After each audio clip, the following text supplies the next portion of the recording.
Hello बच्चों, let's read the question. The question is which of the following time measuring device is most precise. इनमें से कौन सी time measuring device जो है वो सबसे ज़्यादा प्रिसाइज है, ये आपको बताना है. तो बेसिकली इसके अगर मैं की कॉन्सेप्ट की बात करूं तो अगर मैं मोस्ट प्रिसाइज की बात कर रही हूं तो मोस्ट प्रिसाइज वही होगा जिसमें लीस्ट मेजरमेंट आता होगा, जो सबसे छोटे से छोटे मेजर, अगर सबसे छोटे पार्ट को भी मेजर कर रहा है वो सबसे ज़्यादा प्रिसाइज होगा. मतलब लीस्ट अगर यूनिट होगी जिसकी या लीस्ट मेजरमेंट होगा वो मोस्ट प्रिसाइज होगा. ठीक है, ये इसका की कॉन्सेप्ट हो गया. अब अगर मैं बात करूं, हमें चार ऑप्शन दे रखे हैं: wall clock, stop watch, digital watch और अटोमिक क्लॉक. ठीक है, अगर मैं बात कर रही हूँ वॉल क्लॉक की तो हमें पता है कि वॉल क्लॉक जो होती है वो टाइम को कहाँ तक नाप सकती है. वो टाइम को करेक्टली नाप सकती है 1 सेकेंड तक. ठीक है, इसका जो मेजरमेंट होता है वो करेक्टली कहाँ तक नाप सकती है, 1 सेकेंड तक नाप सकती है.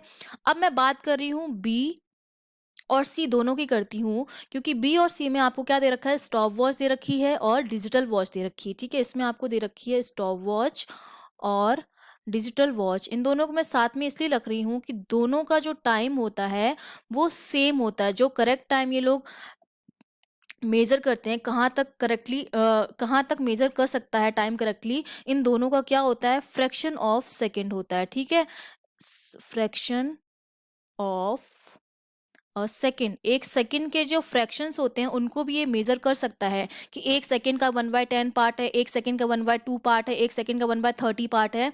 तो उस एक सेकेंड के फ्रैक्शंस को भी दोनों मेजर कर सकती हैं. तो इसका मतलब ये लीस्ट मेजरमेंट कर रही है वॉल क्लॉक के कंपेयर में. मतलब स्टॉप वॉच और डिजिटल वॉच जो हैं वॉल क्लॉक के कंपेयर में तो क्या है, मोस्ट प्रिसाइज हैं. ये तो हमें पता चल गया है.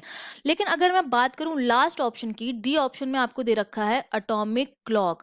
अगर मैं अटोमिक क्लॉक के एक्यूरेट टाइम की बात करूं कि वो कितना टाइम करेक्टली मेजर कर सकता है, तो इसका जो टाइम होता है वो होता है 1 सेकेंड इन 10 की पावर 13 सेकेंड. ये 1 सेकेंड के 10 की पावर 13 सेकेंड तक उसको मेजर कर सकता है.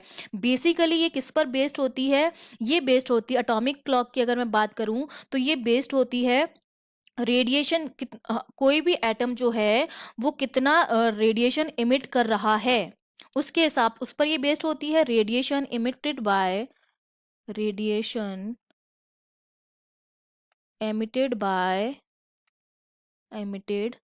By certain atom. कोई भी सर्टेन एटम जो है, सर्टेन एटम वो कितनी रेडिएशन एमिट कर रहा है उसकी फ्रीक्वेंसी के हिसाब से ये मेजरमेंट देता है. और इसका जो प्रिसीजन होता है वो क्या होता है, 1 सेकेंड इन 3 लाख ईयर्स. इसका जो प्रिसीजन जो आता है वो आपका क्या आता है, 1 second in 3 lakh, that is 33110 years. ये इसका प्रिसीजन होता है जो मैं ऑलरेडी लिख सकी हूँ. मतलब 1 सेकेंड इन 10 की पावर 13 सेकेंड. तो अब आप देख रहे हैं कि सबसे लीस्ट मेजरमेंट कौन कर रहा है, अटोमिक क्लॉक कर रही है, क्योंकि जो स्टॉप वॉच और डिजिटल वॉच है वो एक सेकेंड के फ्रैक्शन को ही काउंट कर पा रही है, लेकिन ये एक सेकेंड के 10 की पावर 13 फ्रैक्शन को भी काउंट कर पा रही है. दैट मीन्स जो अटोमिक क्लॉक होगी हमारी वो सबसे ज़्यादा प्रिसाइज होगी. क्यों सबसे ज़्यादा प्रिसाइज होगी, क्योंकि ये लीस्ट मेजरमेंट कर पा रही, छोटे से छोटे पार्ट को मेजर कर पा रही. That means the correct option is option D. Okay, I hope you understood well. All the best.